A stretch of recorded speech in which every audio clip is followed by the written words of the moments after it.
I'm with a Taliban guy who says to me, look, you don't want to do this too often. We took a vote before you came down on whether to kill you, kidnap you, or do the interview. And he said, you're lucky this time the vote went your way. But you'll never know which way we've voted until you come here.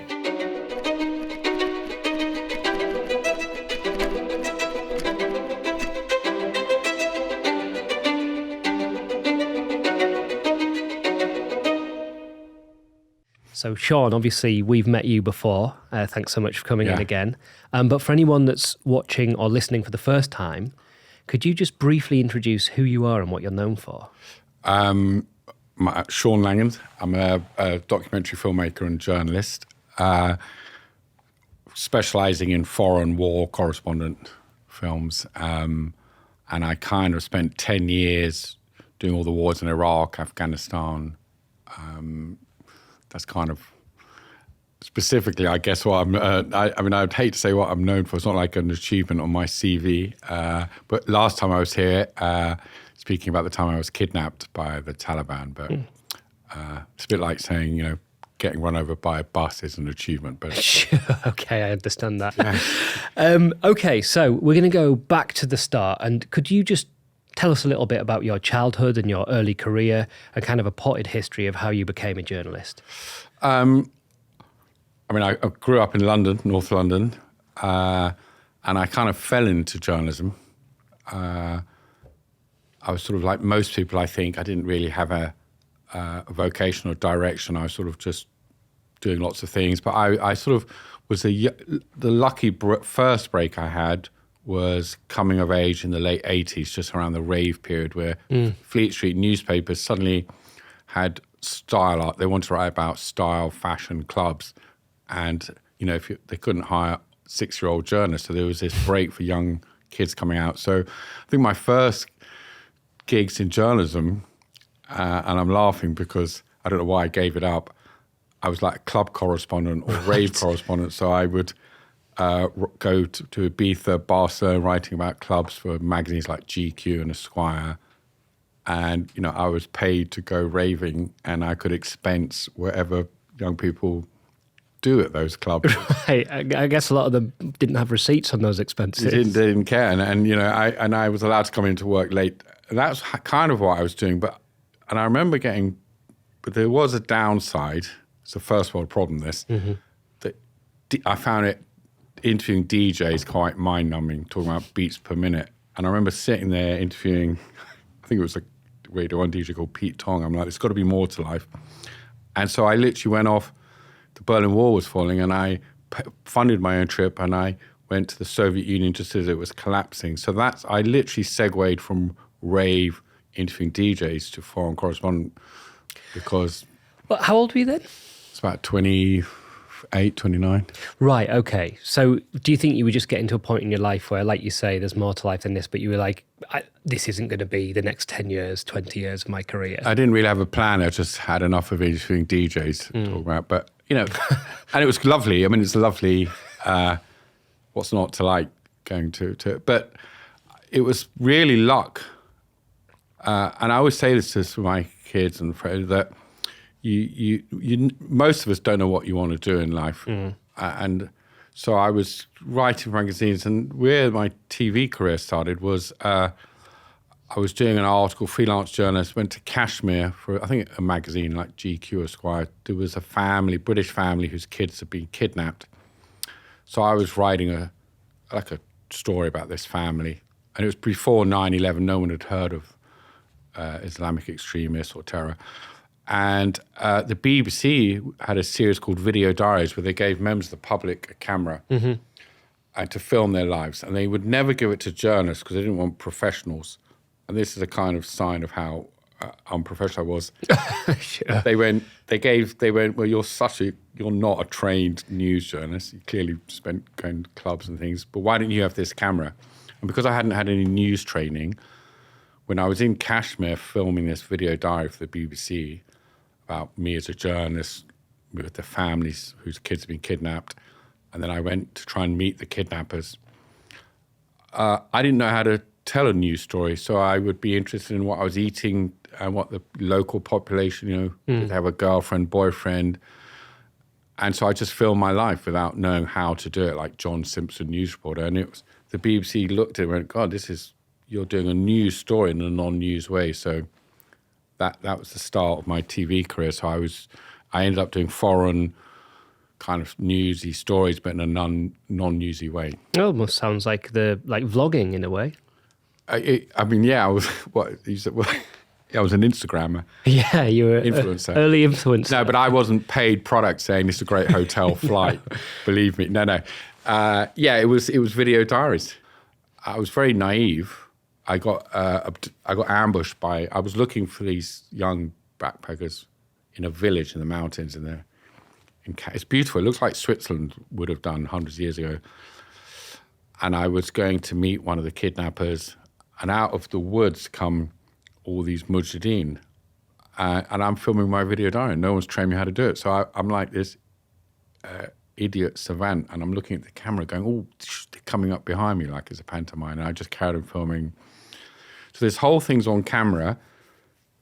And this is my first ever documentary. And it's like a kind of what not to do in a war zone. And so they're all coming out shouting and screaming. And I had this lovely translator. And it was only 6 months later I knew what they were saying. In the edit suite we were... So this is how naive I was. You hear these, and one's Afghan, one was a couple of Arabs pointing guns, and they're shouting, pointing at me. And my fixer, he's got a very calm voice. But when I got it translated, it's... you hear me saying, is there a problem? Anything I can do to help? And my fixer's saying, no, don't worry. But what we realized 6 months when I'm editing what they're saying, translating, one of them saying, we told you not to bring any foreigners. I don't know if I can swear, but, we warned you, we fucking kill the foreigners here. And then you hear me saying, is there a problem? And my fixer says to me in English, no, it's fine. And then the other one says, right, we're going to cut his fucking head off. And I say, is there anything I can do to help?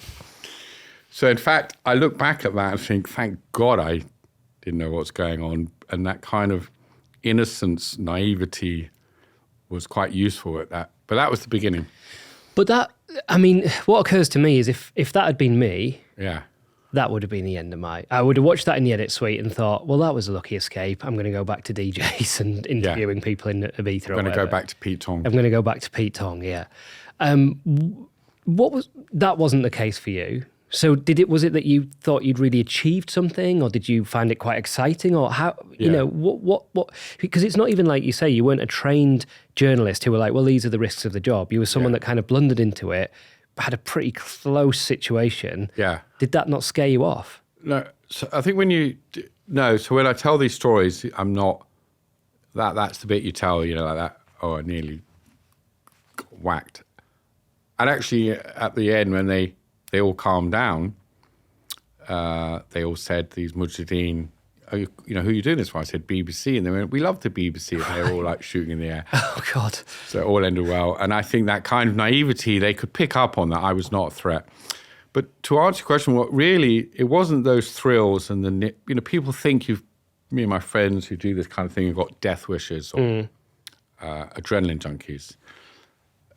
And that's a small part of it because I'd been struggling as a freelance journalist, not sure what I wanted to do. I woke up one morning in Kashmir and I was consciously happy.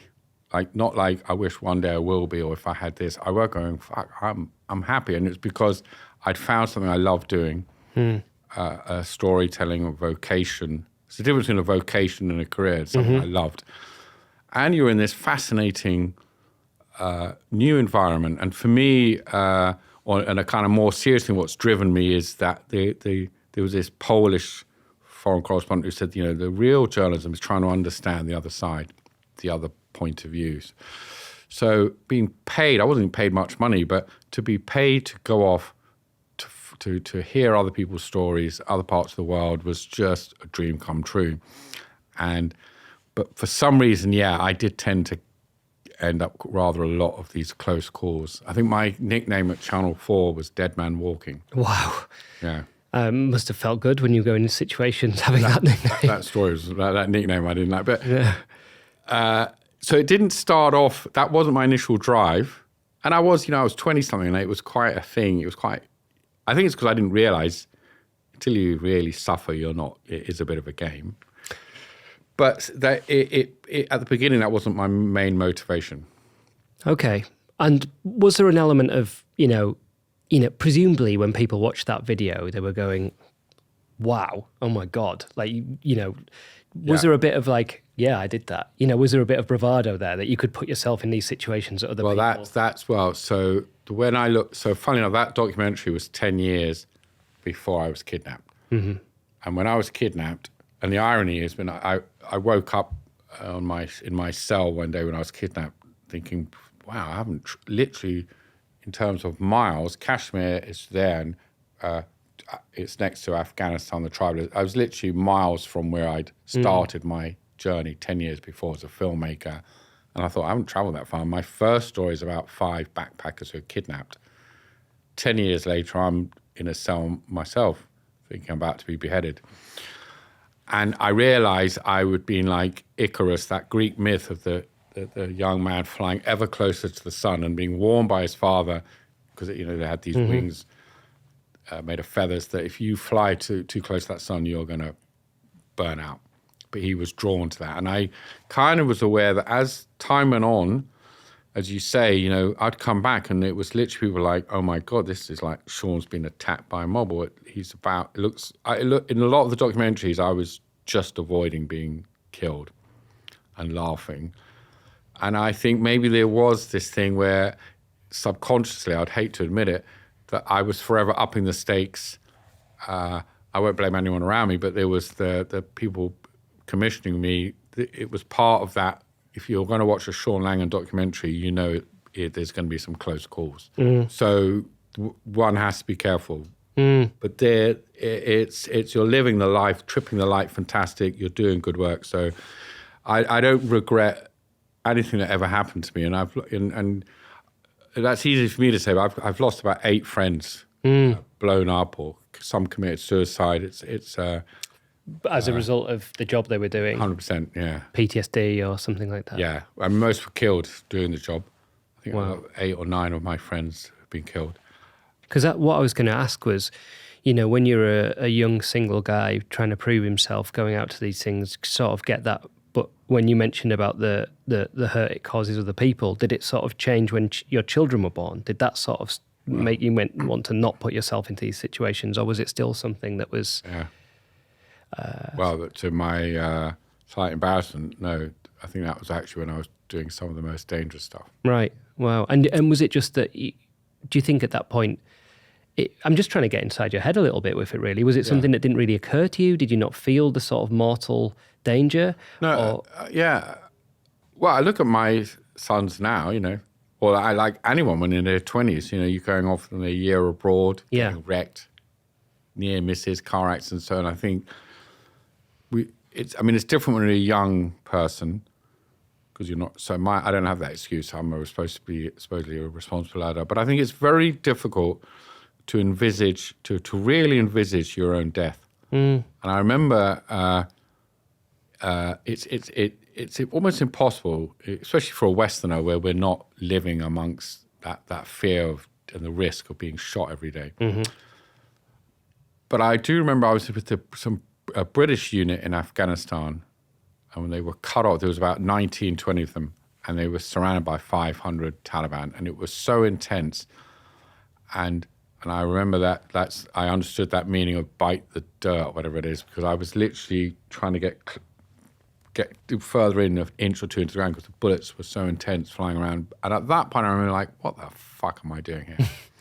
And because it was so intense and close, it was my first time in my life I was able to really like, wow, death is just an inch away. God. And I felt horrible. Yeah. And nothing felt worth it. Because I'm in a ditch in Helmand, and at that point my children would have been 3 and 2, and it's just occurred to me as I'm telling the story, to my shame, even though at that point I thought I was going to die, and about a minute later an RPG airburst, these things which are designed to blow up in the air, and they shower down shrapnel. We heard it explode, and it showered And it was like standing under a shower because you hear this, and I look at this British soldier and we just think we've got to be dead. And we look around and somehow this shrapnel, for some miracle, lands all around us because a little bit of shrapnel will just cut. So that was that time. I was making a film called Fighting Taliban with these British soldiers, but that was before I went off and got kidnapped. So to my shame, even though that's when death became a reality, and the consequences and the suffering it would have caused my loved ones, but I forgot that moment, I think. Well, okay. I mean, that seems like a perfect point to get into that story. Right. How did it start? How did that project start? Well, this was picking up on your thread that, that each I think, the first documentary I did was a completely legitimate reason for journalism. It was a good story, happened to be involved, and I was abducted briefly or ambushed by these Islamic mujahideen. So then next stage, well, why didn't you do the Taliban in Afghanistan? And then, wow, that's like pretty hairy. Why didn't you go to Iraq, do the war? And by this point, all my documentaries are about insurgents, US combatants or British and civilians. So the level of violence, rather like the level of violence in the Middle East, was just ratcheting up. Sure. And I did this two documentaries were very, successful, called Meeting Taliban, Fight Taliban. In both of those films, there was a lot of fighting and near-death moments for me. And that was the one where I'm with a Taliban guy who says to me, look, you don't want to do this too often. We took a vote before you came down on whether to kill you, kidnap you, or do the interview. And he said, you're lucky this time the vote went your way. But you'll never know which way we've voted until you come here. My God. So I knew that, and that was a film called Meeting Taliban.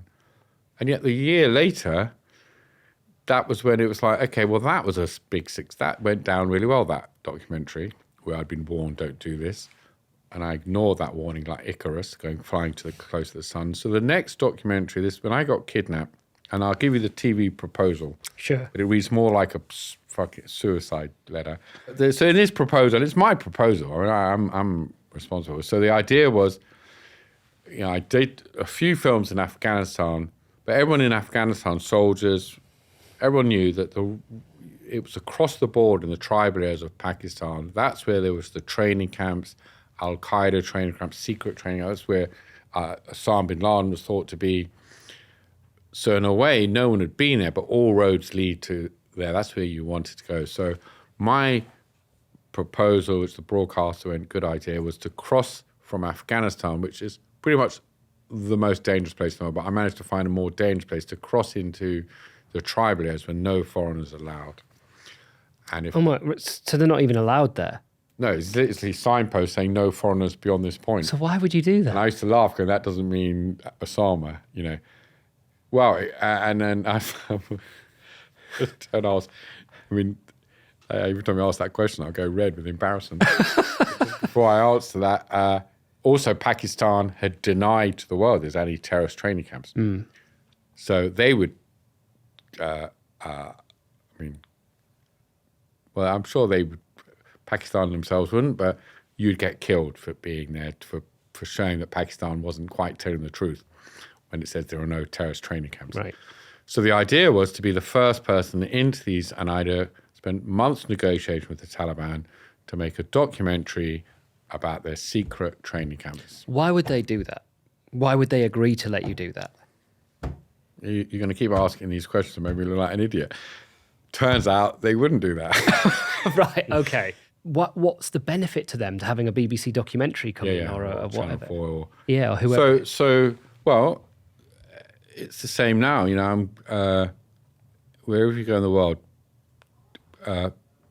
everyone wants to be understood, and actually, we're less aware of the rest of the world being one of these major capitals and cultural centres. But the whole world, you go to any village, anywhere in the world, they'll know about English football players or the Premier League. They'll know about TV or the Taliban love Mr. Bean videos.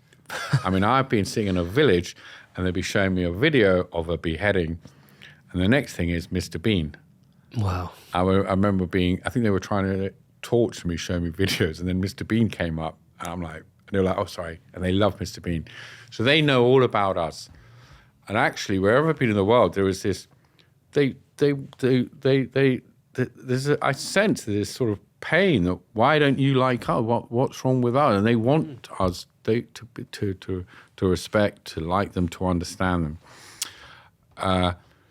So there's a genuine desire on that part to be understood. That's why and they love the BBC. I mean, we can mention the BBC. Why I think it's, I don't mean to be political, a tragedy if the BBC is getting cut all the time, because wherever you go in the world, people listen to the world service, the local language, and the Taliban. So it's an amazing resource. So when you turn up saying I'm BBC, they're like, we want to speak to the BBC.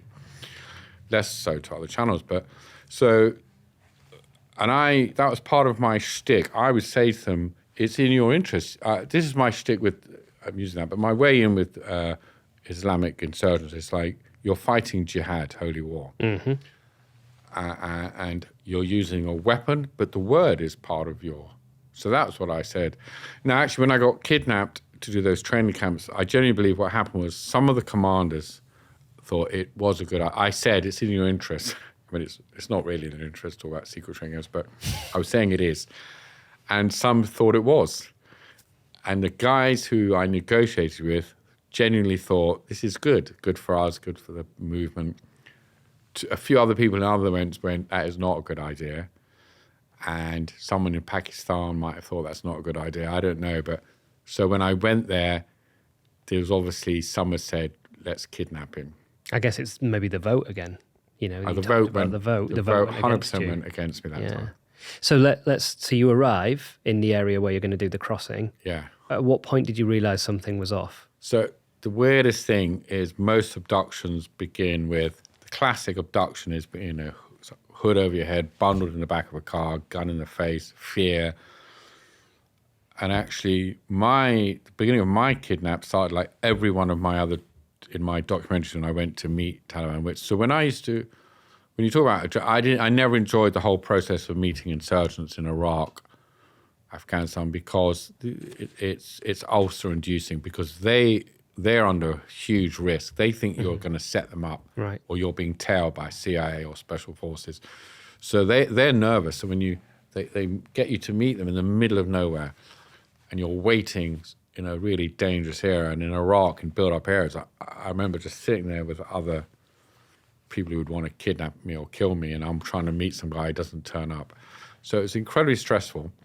And I had often, when I'm meeting and interviewing people, been blindfolded, put in the back of the car, taken to a secure area to film. So this time when the car meets me on a side of the road near Peshawar in Pakistan, there's a mullah, young guy. It felt great. I'm great. I finally met these Taliban contacts. They're going to take me to where I needed the interview. And they said, look, just keep down in the back of the car with the shore when we go through checkpoints. So it was feeling like good news. Smoother than usual, if anything. Well, yeah, it is going well. There were some bad signs on the way up when the young guy didn't have a beard. He had like Prada gun belt and the Glock gun. And I was thinking, he's not right, this guy. And the mullah, who I later called mullah medicated, these were some warning signs, but you're now in this car going to the tribal areas. He had like all these medicines in his bag, and he pink, yellow, blue pills. And he said, I take these for my headache. And I look at them. One says, because it's all like little bits of the paper prescription, or one said for severe psychotic disorder. Oh my God. I went, you're taking these? He goes, headache. I'm like, that's a bad headache. So the two men I'm in a car with, mullah medicated, and a young Gucci Taliban with his. So I had a bad. So just for anyone that it's kind of like regular parlance, but for anyone who isn't sure, what is a mullah?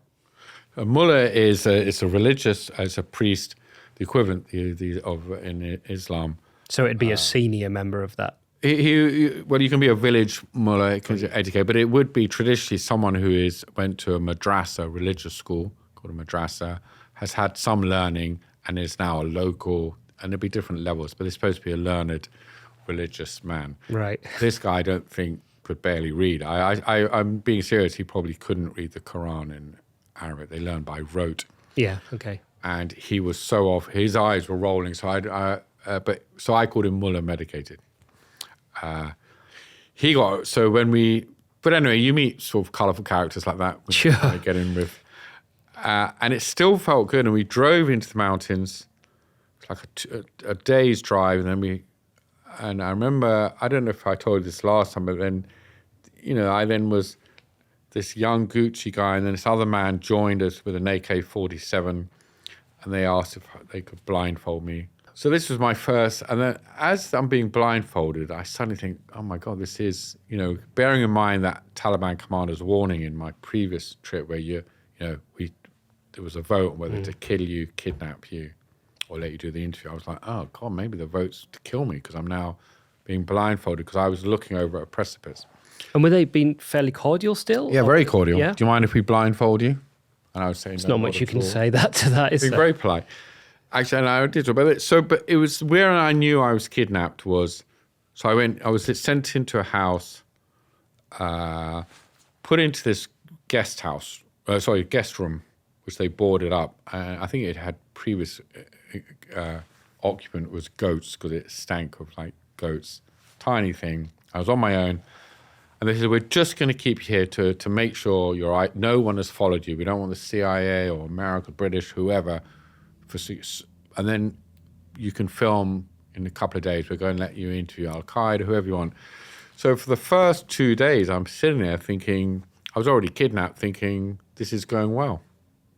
For the 2 full days? I mean, I had some feeling that Mullah medicated and Gucci kid with his Glock. And were you on your own, or were you? I was on my own because there's no fixer here. He was traveling separately for our own security. They said, "Well, honestly, I'd been filming with Taliban or Iraq insurgents where you're surrounded by guys with guns and waving knives, and it went well. So it seems ridiculous that I am saying this felt well, but it was no different to my other experiences. Where suddenly then you're out, you've got 50 guys. I mean, the time in Afghanistan when the commander had warned me, you don't want to do this too often. I'd planned to meet 4 or 5 Taliban, and it was about 5 minutes from the main British base, and 60 Taliban just roll in and RPGs, and I'm just like, right. It's like, fuck, And are they feeding you and giving you water and all that sort of thing? What, now? In the past? Yeah. No, in the. So this thing, they made. I'll never forget the commander who was both charming. He had to charm the devil because he'd be very charming. And then later on in my captivity, when teeth were falling out, he'd be like, whatever. He said on the first night, "What would you like for breakfast?" I went, fried egg. The next morning, they bought me a fried egg, and you see, how good the service is. Wow. I knew there was a dawning feeling, a sort of slow, creepy feeling over the horizon that I was trying to keep at bay, that this was not right. And to be honest with you, slightly to my shame, before I even left London, I was saying my goodbyes because there was a feeling this time wasn't right. And you do develop a sixth sense. But I ignored that. And it was a very strong feeling that I wasn't going to come back alive or something was going to go wrong, seriously wrong. And I kind of put that out the back of my head thinking, and I look back and I regret not listening to that. So I had a bad feeling even before I left London. I wake up at 7 a.m. in my bed. It was like watching a theatre take place in front of you. The commander's shouting at Mullah, who'd brought me, who was my main contact. And what I discovered later was he was questioning him. Maybe you're involved with these foreigners. How come they contact you? Because they don't trust anyone. And like any insurgent fight, there's spies within there. So they're forever killing their own, arresting their own, just in case they're working with the Americans. So in front of me, the commander's threatening the mullah, who then gets two men come in and put a hood over his head, and he's crying, and they drag him out, and it's literally just happening where they say there's a door, and I'm still sitting up in bed, having watched this sort of silent movie, not understanding what's going on because it's obvious, and then he's outside the room, and I can hear the guards hitting him and the thwack of an AK hitting his face, and the commander's looking at me the whole time, just smiling. Smiling. Yeah, he's got this smile, and then and then the bodies, I can hear the body being dragged off, and you're waiting for the shot, but you don't hear, and he just says, "Don't worry about it. We arrest and kill our own all the time. It's no big deal." He said, "And now we're going to check on you two." He's talking to me in my face. He said, "And don't worry about it. It won't be like that case, Ajmal." Now, Ajmal is the man I told you about, who I'd climbed down the mountains. He'd been killed by the Taliban when he was doing another story. And that was embarrassing for the Taliban because they killed him, but they let the Italian foreign journalist live. He said, "It's not going to be like that case. That was embarrassing for us. You'll either both die or both live." And he walks out the room, and I turn to my fixer and laugh and go, "Well, that's good news," you know. And that's when it, gloves were off. We were kidnapped. And I mean, so when he was doing that and he was smiling at you, Yeah. do you think that was intimidation, or do you think there was just something missing? That's where I started to think he's a slight, maybe a sociopath, or he just was looking at me as a man's getting, like we're all listening to someone being beaten with their rifle butts outside. Well, there was a lot going on, and and the other man, I didn't have that much, it's horrible, it's horrific hearing the noise, but that mullah medicated the night before was sleeping in my room. I woke up and he was on my bed with a knife at my throat. And I literally woke up and he said, "Don't worry." He was holding a knife. He's like, "It's not for you. I just wanted to show you." He was on psychotic medicines, antipsychotic. He said, "I just wanted to show you the knife I cut the throat of Americans with." And he jumps back on the floor, and he's got that kind of sweat as someone who's on lots of... And he's explaining via my translator how he'd killed this American, slit this throat. And then he says, and he'd read the name of the guy's patch. He said to me, "Do you know him?" It's like he assumed we all know each other. And I felt I'm sorry, this is rather dark, but I felt... And I'm like, wow, this guy, he was one of the other people you meet, you think you are. Yeah, because I mean... He was, he's not properly religious. He was just like a guy on medication. Yeah, sure. And I'm sure he wasn't a fighter, I'm sure. Anyway, so he was the one they arrested. And did you see him again or not? Well, here's the thing. So it's such a when he kidnapped, they're worried about, because he lived in Afghanistan, I did see him later. So I thought they dragged him off to be shot. I met him just when I was released. So I was never sure if it was a play act to confuse me. So I wouldn't, if I was being debriefed by British police after, I wouldn't say, "Oh, well, he's the man who brought us." Because and they didn't want me to see him. I just happened to see him in the compound as I was leaving. So you're in a dark world when you're kidnapped, and, there are spooks and various international organizations are listening in, and you never know who's the good guys, who the bad guys. Okay, I mean, it sounds like the bad guy is the man at 2 a.m. with the knife to your throat. He's not a good guy. No, he doesn't sound like a good guy.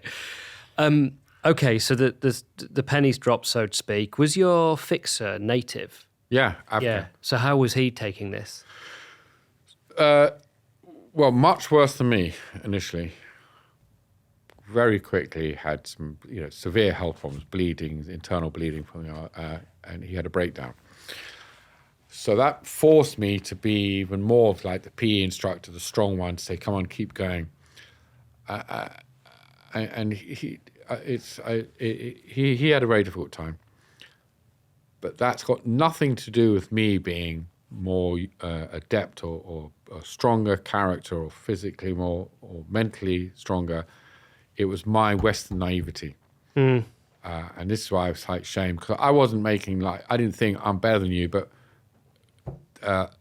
what it was I didn't want to think this is my Western ignorance, naivety, that my naivety is that it must be really difficult to take another man's throat and cut it or shoot a man like that. Being Afghan, he knew how easy and common it is. And he had actually fought in the jihad against the Soviet Union, the Holy War, they called it. He'd been a brave warrior. And yet he broke very quickly. And towards the end of our captivity, so what was making me strong was just my ignorance, that it's very hard to kill another fellow human being. Well, his life experience was, no, life's cheap, and people get shot all the time, and heads cut off. And towards the end of and it got very difficult actually, because he was my lifeline, and I needed him to translate so I could bond with people and communicate and try and get a phone call to, my outside to get rescued. So I had to keep him alive. It was real. So it's this very powerful relationship. But at the end, we had a candlelight. We knew we were going to be released soon, and he was on his knees, because he's just finishing prayer. So then at the end of prayer, in the evening prayer, he's then just on his knees, relaxing. And we've got candlelight. And I'm sitting on my bed, and he's saying to me, Sean, with tears in his eyes, I'm a bit ashamed that I wasn't so strong and I've been a bit weak. But this wasn't my first time. And I'd known him for 10 years. He'd never told me the story, but he said, this is my second time I've been captured. First time was when he was 9 years old, as a young kid, Afghan, fighting the Soviets. But he was too young to have a weapon. He was handing out leaflets against the communists, the Russians, and saying, calling jihad. And he got captured by communist secret service, local Afghan and KGB forces, put in a cell with 3 or 4 other kids, and they torched, beat them so much and used electric cattle prods. He was badly beaten, tortured, but never broke, never told them anything. He said it was like an adventure. And when he got out, his mum didn't even recognize him. And he said, but once you've been through that, you can never do it again. So, and that to me was just one of many valuable lessons. But so why I coped well in there was purely because I've had a nice life but you also brought up that life is precious. Humans have got a goodness. And so that background of mine helped me with it, So how long were you captured for in total? About 4 months, 2.5, 3, just under 4 months. Just under 4 months. Yeah. So that must have felt, I imagine, like a lifetime. Yeah. Yeah. So talk us through. But every minute can feel, or a second can feel like a lifetime. Sure. That's So the weird thing. you realise that you're captured, and then starting the next day, what's your kind of daily life? Yeah. You go through, so earlier you asked me how do you do things when you're clearly taking risks. And I was saying it's hard to really truly envisage your own death. And one thing I was remarkable about this experience was it was the first time in my life, apart from 1 or 2 instances where a bullet had just missed my head, but that's a kind of momentary realization that death could come and then you forget it. This was the first time in my life where the awareness of the imminency of my own death hit me, and it hit me like a physical. Literally, I was standing there when I'm realizing with about day 3 or 4, like, fuck, this is, because when they first tell you, it doesn't sink in. They're telling you you're under arrest, you're kidnapped. I remember reading, they had it, a Taliban official paper. You're hereby under arrest and charged with enemy government spies or something. And I'm like, oh man, we've been kidnapped. And, my fixer, who's much more realistic, is like, no, we're dead. Right. You don't get it. And it took a few days, but when it sunk in, I literally felt this physical, with the wind taking me, and I literally fell back on and that was like death. Like, I'm right here, I'm outside the door. And so you then live with death. And it was like having the sword of Damocles hanging over you, because you're aware every moment. And what happens at that point is you go into autopilot, and it's amazing. I literally have talked to specialists about this. Your lower part of your brain, the amygdala, the ancient brain, literally kicks into action and turns off your frontal, the bit of the brain that makes us advance, that conscious thought, they literally turn it off, because the lower part of the brain says, leave this to me, you're in a car crash, you're going through a windscreen, this is what I deal with, fear of flight, survival. And I just didn't have to think about anything. I just knew, right, I've got to batten down emotional hatches, I've got to do exercise, I've got to, because it just all just seemed natural survival instincts. And were you trying not to think about it too much, or did it just take over and happen on its own? It got into now the bits. Now, one of the things that happened, but again, it's on automatic.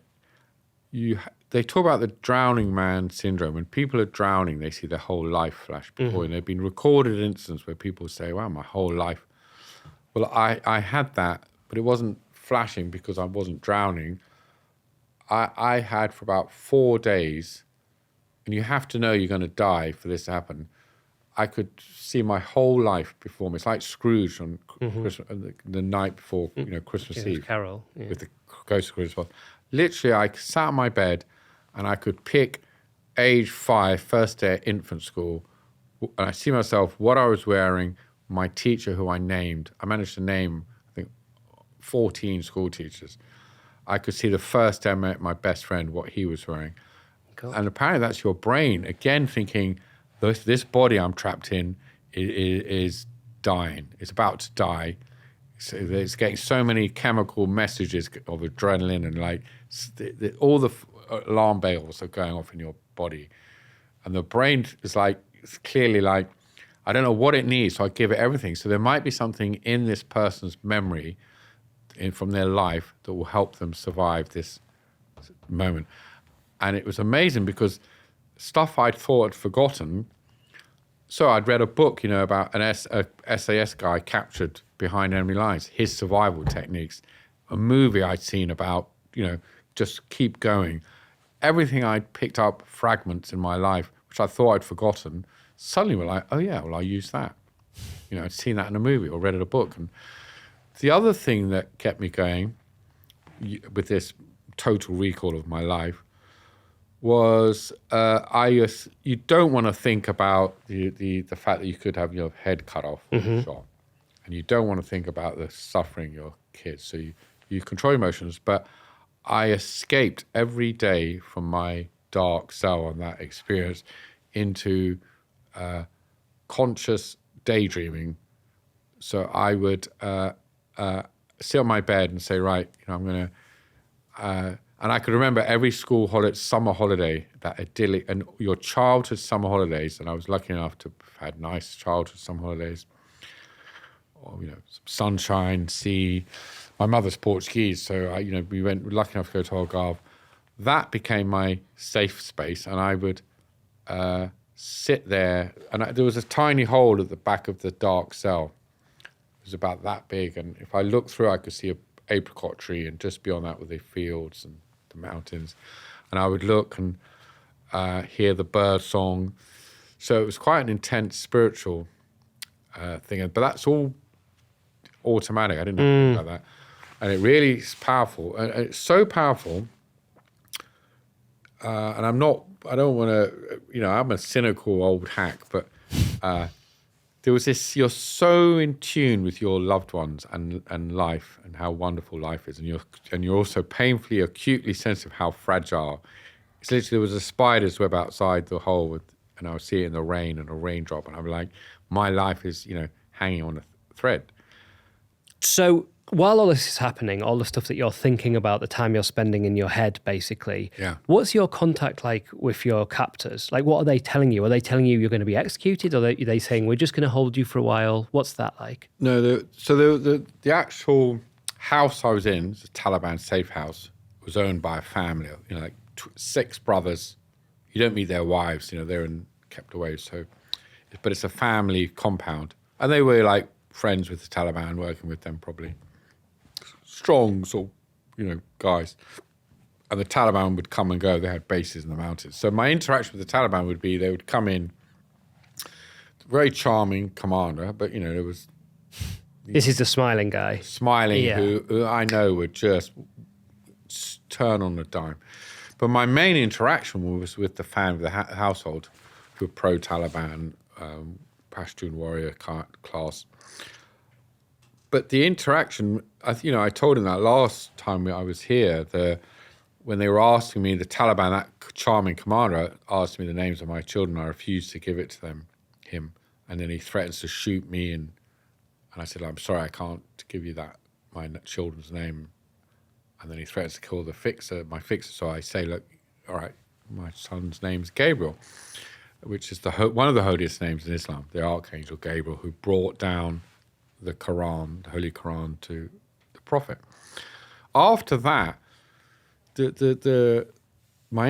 all the family just they transformed how they saw him, because the Taliban had said, look, these are spies, they're unbelievers, because the Taliban don't like admitting we kidnapped journalists. It kind of doesn't look good, and for money. The families then knew that was just rubbish, and so we developed a very strong labor, and I taught the children English. The women, I found, with this amazing invisible support unit. They'd be singing outside my room to lift my spirits, but they never saw me, I never saw them.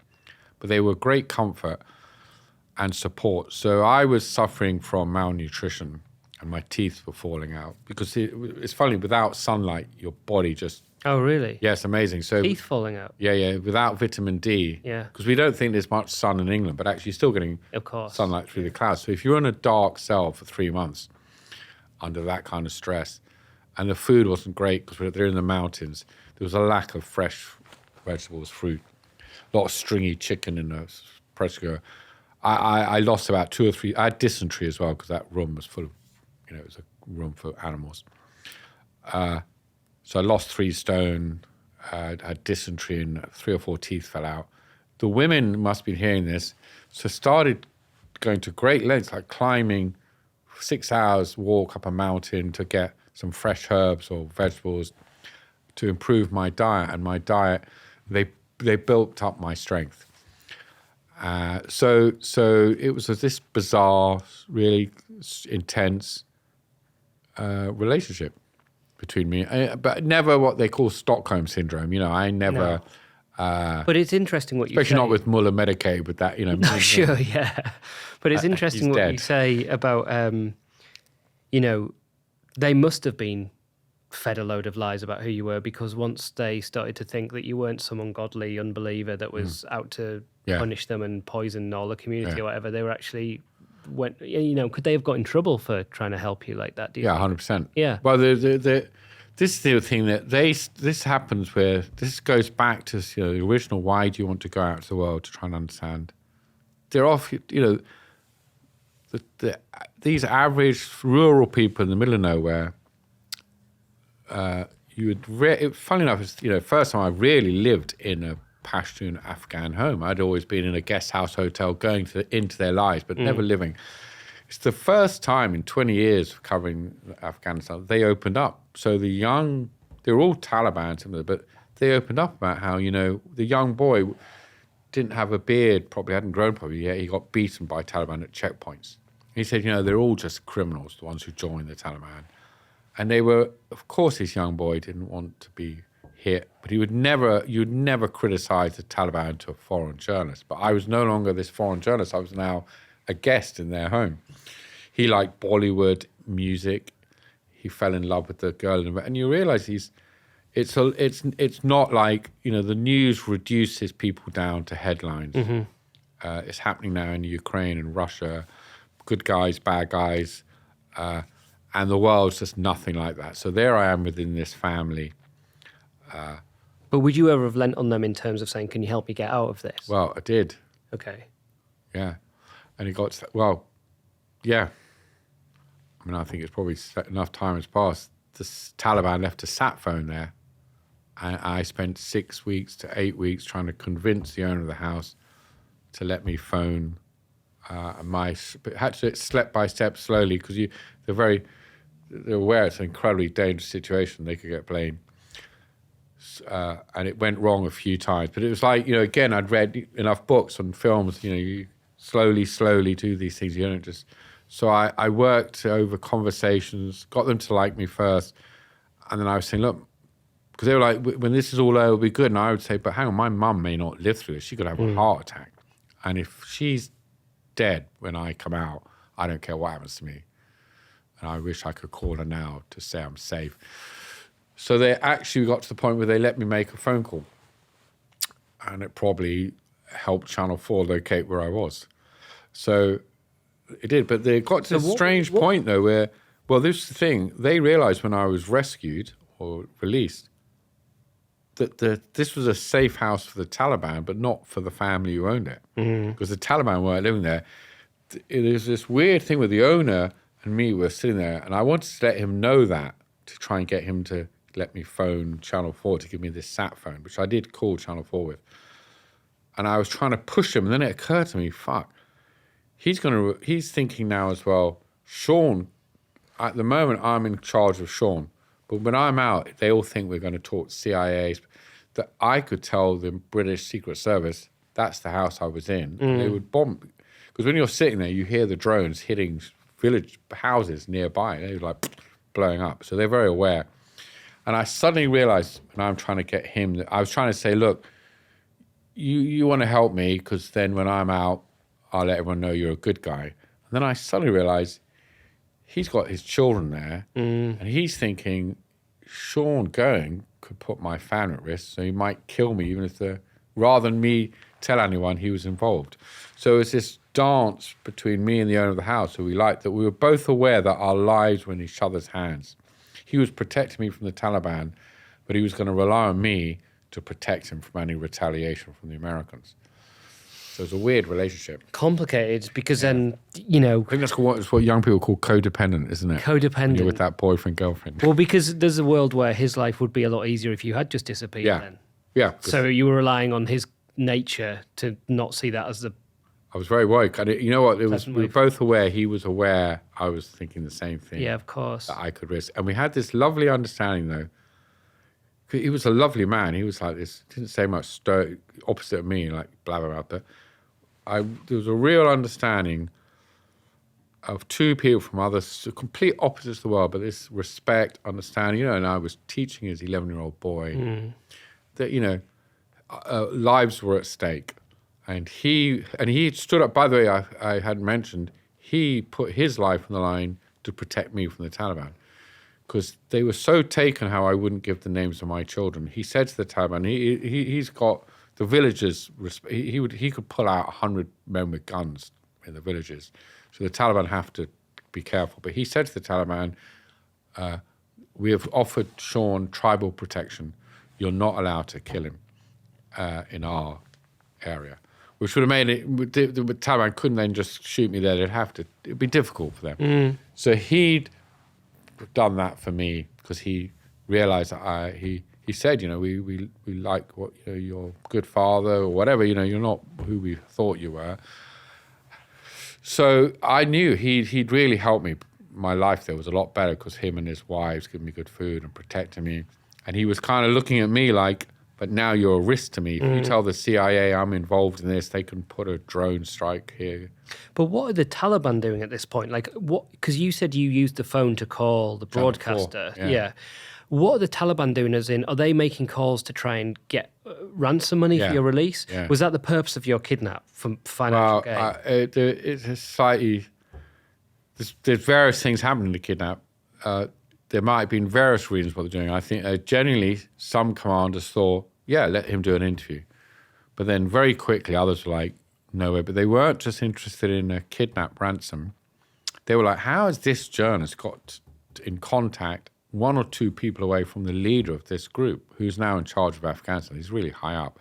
So they're thinking, we need a security. Well, who are these locals he's meeting, these contacts, Mullah medicated or whoever it is who's helped me? If this journalist can get to us, set up meetings, well, so can our enemies. So part of the reason to capture me was to do internal security checks. Who are these people talking to journalists saying, we'll introduce you to the leader of the Taliban group? It was the Haqqani network. And I'd got to people who could meet him directly and say, So that it was security. What made it very complicated, and then it was like, well, we make some money. The Afghans, Taliban were good businessmen, so any chance to make money. What something I have to be careful about, but I've always had the feeling that there was this hidden hand in all of this, or this actor off stage, but I was aware of their presence like death. And I was listening to the World Service radio, they gave me the radio, and I hear American State Department saying the tribal areas of Pakistan are a terrorist safe haven. It's where Al-Qaeda trained and Pakistan's responsible.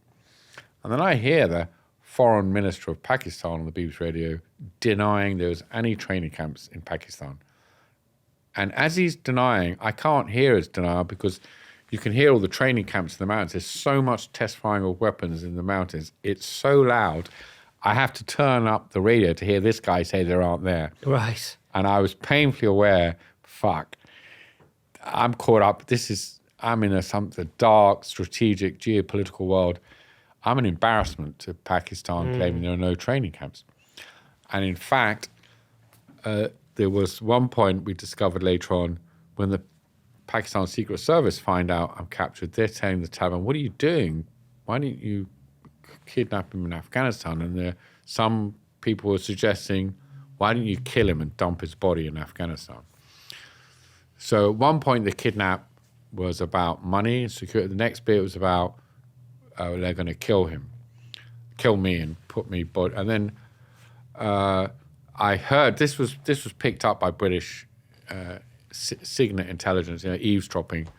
All I know is the then British Foreign Secretary on a visit to Pakistan said, look, by the way, there's this British journalist kidnapped, and we know he's in the tribal areas. If he goes missing or killed and found dead in Afghanistan, we will, of course, announce to the world that he was in Pakistan.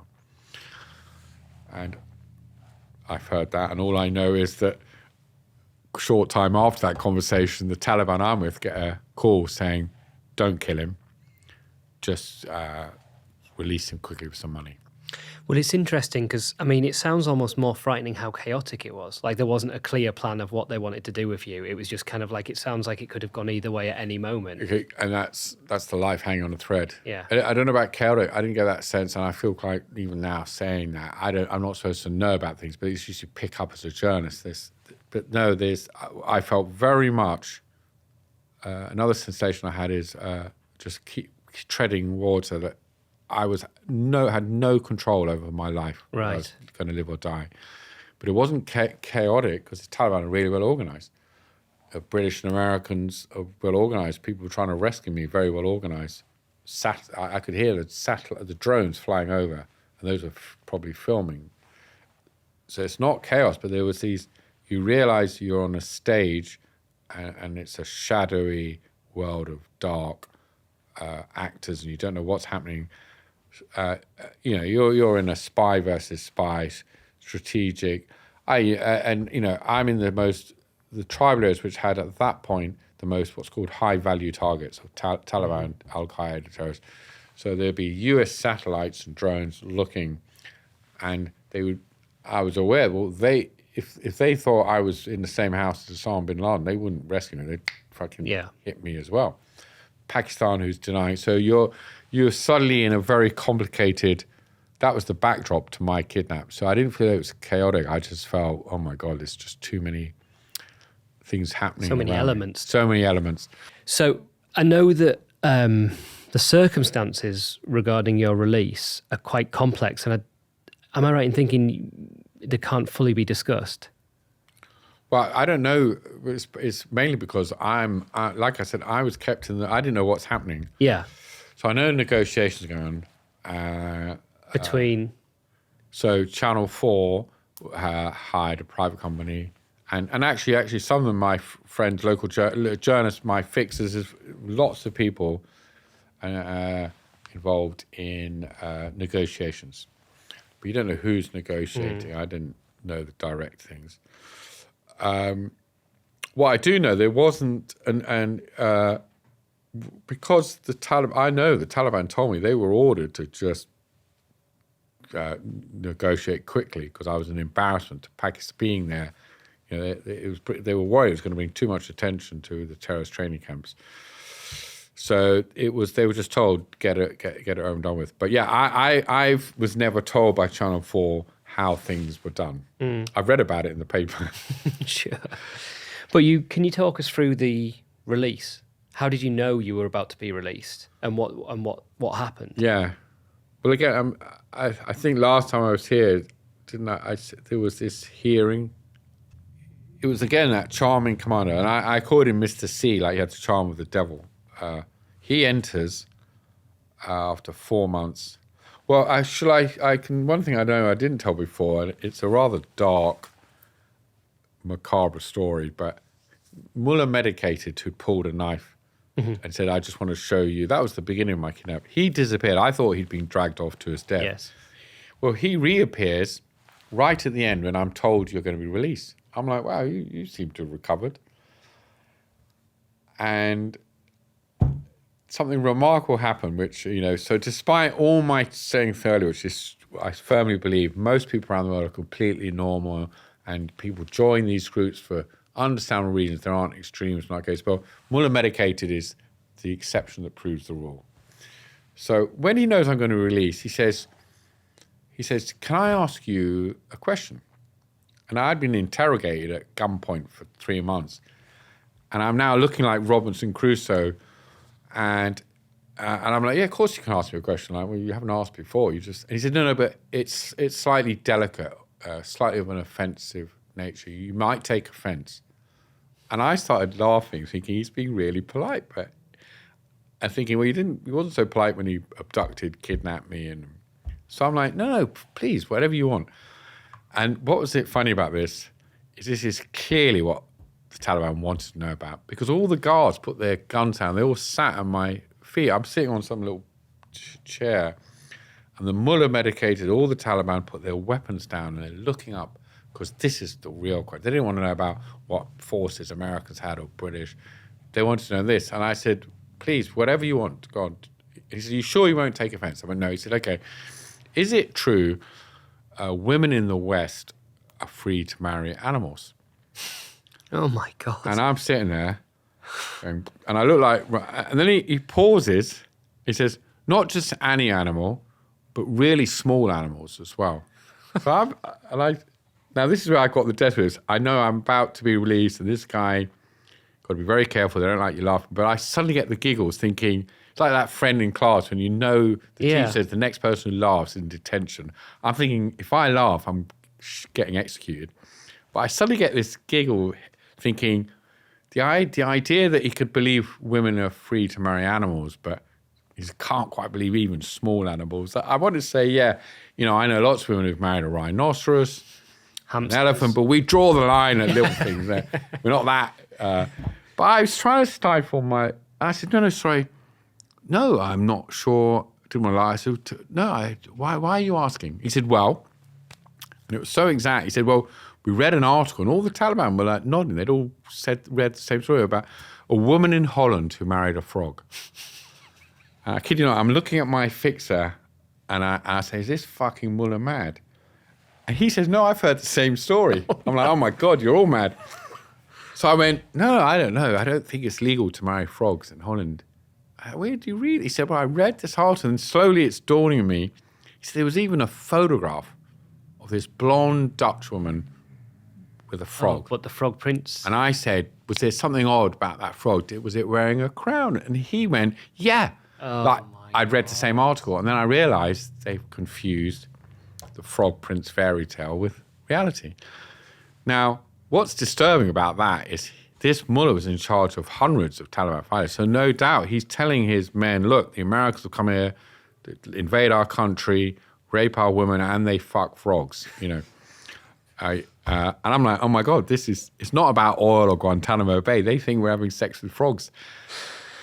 When I got back to England, this is how it works. The irony is in the 1950s, America, to help Afghans, had translated... to help them as children read, had translated the Frog Prince fairy tale into Pashtun. So it had been given out to every Afghan child to help the West. 50 years later, it's been twisted back by the Taliban to use against us. Anyway, that was before. That's when I thought, that's mullah. God, thank God they didn't get Goldilocks and the Three Bears. That would have been really a lot of fairy confusing. tales. Okay. Grandmother, what great big teeth you got. Yeah. Osama, but the command, that was just before, so I'm reeling from, oh my God, this is what we're fighting. But at this point, actually, can you tell us the trial thing again? Because I think it's vaguely, I think you did tell it, but it's a nice... So that was, it was like full circle. So, I'd met the mullah, he drove me, and he turns up just before my day in court. Everything happened inside my cell. I never had to go anywhere because the world came to me. So I meet the mullah, I'm like, tell him about frogs. then the Taliban commander, and he sort of floats into the room in his long clothes, and he takes himself very seriously. And he sits and asks me to sit opposite him. So I am like on the dock in court. And at this stage, and I know they've come to announce, because he had said, we're going to investigate you. And he was very clear when he left. He said, look, don't worry about it. You'll either both die or both live. It's not going to be like those other cases where we let the foreigner live. So I know he's coming. And a few weeks before, I'd felt like we were going to be released. And I, for the first time, I'd kept my emotions locked down. I let my emotions out. Was saying, oh my God, I'm going to see Lukey and Gabriel. My life's going to start again. And then when we weren't released, you crash. And so hope is a really good. So I'm sitting there not wanting to hope that I might be freed. But also, I was completely not worried about being shot or killed. I'd had that conversation with them. I'd asked, do you mind shooting me? Because I got a problem having my head cut. They said, look, don't worry. Because I appointed the owner of the house. If it comes to my death, I want you to shoot me because we've got on. And he cried with that. God. So now I'm in the... So you'd asked to be shot in the back of the head? Yeah, because I rather English. I said I got a slight problem having my throat cut. Yeah. It's like... but what happened was, I said, and I thought, well, if you're going to be shot, it's nice if someone who you like. So when I pointed him, he cried because he was rather touched that I pointed. But so that had already been got. We dealt with that. So I'm now with the Taliban judge, and he literally pulls out the rather like when they accused me initially. They read out this scroll. It's like on a scroll, you're hereby charged. Now he's got this scroll, and I'm sitting there awaiting my fate, life or death, and I'm sitting with the fixer.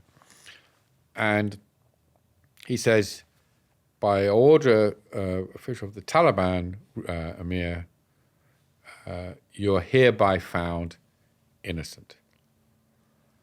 And he looks at me and he lets that, so I'm like, it's like that movie. It's like, good day, like you got off. And then he draws breath. But the Shura, which is the ruling governing council, the Shura, the Taliban Shura, voted to kill you to stop other journalists trying to do the same thing. And I'm like, oh. So I'm like, innocent, but they're going to kill me. And that's when the emotions now are, fuck, I'm going to be killed. I'm not going to see the kids. And just as the emotions are about to burst out, he then... but don't worry about that, because me and the Emir we vetoed the rest of the Shura, and we voted to let you live. Oh my God. So so I'd literally been, you're innocent, we're going to kill you, don't worry. So I'm sitting there now, I'm just like a pool of a mess in the carpet. And then he says to my fixer, the Shura, the governing council of the Taliban found you guilty, but we're going to let you live.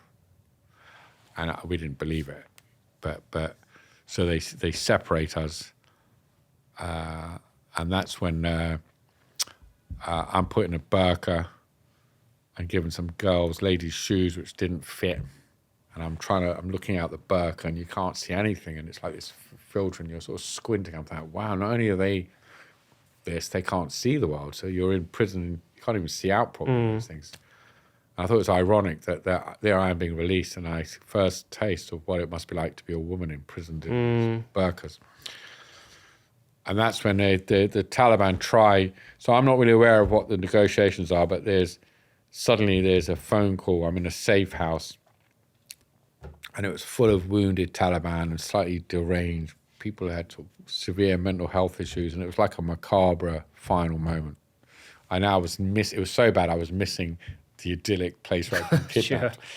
Because they were like people pouring me, like, no. Yeah, it was really a so strange place. And there was just some people who'd been wounded in the head or something.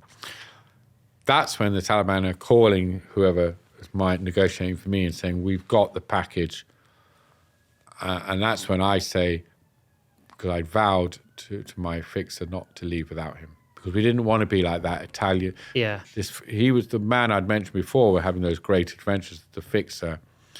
He'd been kidnapped with the Italians paid for that guy's release, and poor Afghan fixer gets killed. Right. And I vowed, we're not going to, I promise you. So when I'm hearing the Taliban talking about we've just got one package to deliver, I'm like, no. And I turn to God and, pray, please give me the strength. Because I knew I had about 10 seconds before I was going to say, I'm good, let's go. Because every sinew in my body wanted to be released to see my children.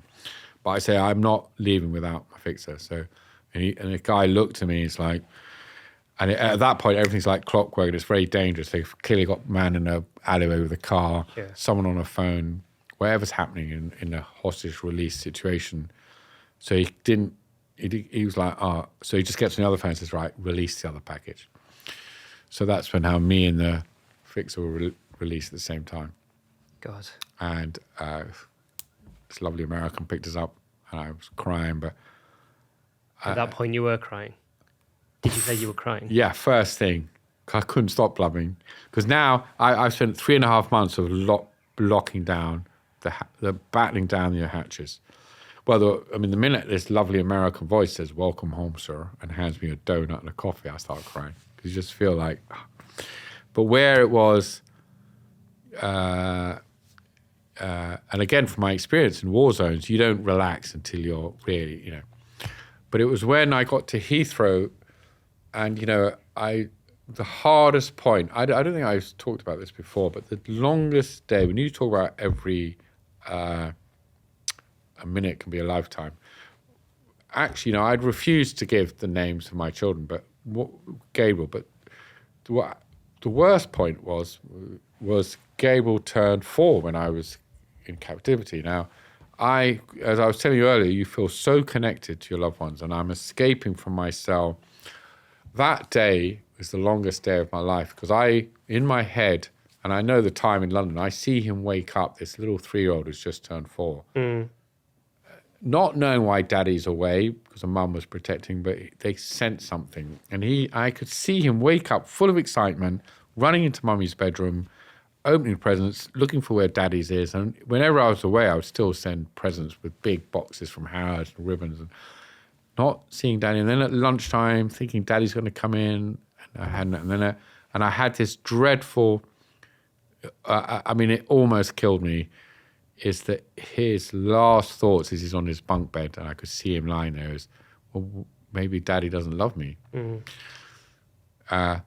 So when I come back from released, and I'm at Heathrow 4 months later, and the doors open, there's little Gabriel on his scooter, and he rushes straight up. He said, Daddy, I'm 4. And I'm like, I know you're 4. And I cried, and I'm hugging him like, I know you're 4, and I'm sorry I didn't call. And that's when, I relaxed. It was all, I was over and done with. Yeah. It's the first time during the telling of that story that you look like you've actually been hit with a bit of emotion as well. Yeah, because it's, kids. Because I don't want to bring it up again, but it is the... So when you go through a very visceral experience, it never quite fades into the past tense, like any trauma. So it actually, less so now, but for years after my kiddo, I could close my eyes and be back living that moment with a gun to my head or a knife, and feeling people's pain, your loved one's suffering. So it never quite fades, and is forevermore a present tense. It's interesting you say that, because the final question I was going to ask you, which has sort of been answered a bit, but what's interesting to me is you've undergone a situation that was like deeply traumatic to people who aren't used to it. You were a little bit more experienced in that world, but not to the extent of the period you went through. But it doesn't feel externally like you wear it on you very much. Like I would say that I've met quite a lot of people who've gone through similar traumatic experiences, and it's quite clear to see the impact it's had. Really? But you seem quite a upbeat person, even in the discussion of it. Like there was a few bits where you were talking about quite bleak stuff and you sort of almost smiled a bit, and I got drawn into laughing at it because it's like... I know, it's quite... And some people find that disconcerting, or like, why is he laughing about death? I didn't feel that. I just felt you come across as somebody who's... Well, it's the unbearable lightness of being. Sure. It is you you don't get over a trauma, and you don't you live with it. And actually, I found it's not unpleasant to people. My family find it odd that I can be looking at like, it's so lovely on a beach, you know, enjoying some lovely food with friends, you know, because I could have been, having my head, you know, I've just spent I had quite a few friends, colleagues kidnapped, beheaded by ISIS. I can think of them whilst enjoying myself because they are, that shadow shines. I think it's when you have that shadow of suffering and death and trauma, it casts a brilliant light on life. It's like a painting. Without the shadows, it's not going to be as beautiful. It was just bland photograph. And so I don't regret anything that happened to me. There's a lot of stuff you carry with you, but it's like Scrooge, you know, in the Christmas Carol. It must have been pretty terrifying having those ghosts at the bottom rattling, you know, the story of the ghost of Christmas past. But he wakes up Christmas Day full of life's joy, but with this added thing, which only suffering and fear and trauma. And what I mean by that is that was the first time in my life I just had a taste of what millions of people in this world are living through every day. And I heard on the radio when I was captured about this woman in Somalia who was having, every day her husband had to cross 3 roadblocks to get bread. And she always worried he wouldn't come back. And then she's telling the story to the BBC guy, but of course he gets shot. And she's crying. And I cry listening to that. I'm weeping because for the first time in my life, I know what it's like to live in fear. And I could feel her suffering as though it was my own. And that was an amazing privilege that we in the West somehow turn our backs on the world's suffering, or suffering within our own countries, to make our lives easier. But in fact, you can't really turn your backs on the world's suffering, and it eats away at us. So to open up to other people's suffering and plight through just having tasted myself, well, it carries some pain and baggage, but I'm smiling because you realise how wonderful the world is and how good life is. You know? Well, look, Sean, it's been an absolutely massive pleasure to meet you again. It's fascinating insight into... Can I give you a postscript? You can. I seen that the meaning of life, and I thought, I'm going to come back and I'll be a cross between Jesus Christ, Mother Teresa. I'm going to give all my wealth. A week later, I'm in a bar in London drinking a strawberry daiquiri, doing a line of coke, thinking my life would be better with a Mercedes. The end.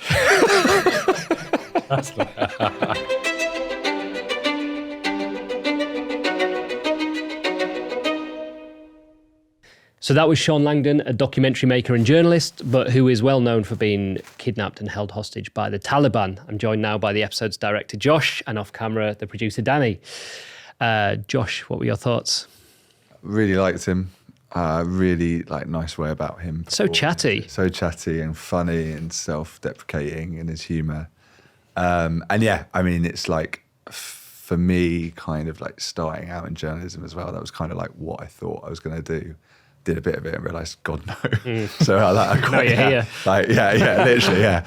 I'm much happier, safer. But yeah, so for me, I'm just drawn to these stories in Iraq, Afghanistan war, and someone that goes there and has gone to make documentaries on the Taliban, and then his kidnapping story is just so, it's so incredible given everything we know about it, and what goes on, and then the little intricacies, him getting fried eggs for breakfast because they asked for it. Well, the bit about the question about whether Western women are allowed to marry frogs. Yeah. I mean, it just shows what the propaganda on both sides. But I mean, it's quite an extreme form of it, isn't it? Yeah, exactly. It's just such a bonkers story, and then the motivation of why do it, why go back, the feeling he had just before. I find you hear that a lot, that before the trip you get kidnapped and everyone goes, oh, I had a funny feeling about it. But I don't actually think that's true. I just think that that's hindsight, must play with it. Because before every trip before to somewhere dangerous, you're going to be a bit worried. And then when it all goes wrong, you're like, oh, I saw that coming. Yeah, I thought he was great. I really enjoyed talking to him. Fascinating story, great way of telling it. The bit I was trying to get into that I don't think I really did in a satisfactory way was just, why do you do it? Because as a young man trying to prove himself, setting out into that world, I can completely understand it. Going, oh, I'll go to the places no one else will go to, and I'll do the things no one else will. But once he had his kids, and, you know, it was clear that they're massively important to him. You know, the only part in the piece where he really showed some really deep emotion was talking about his children.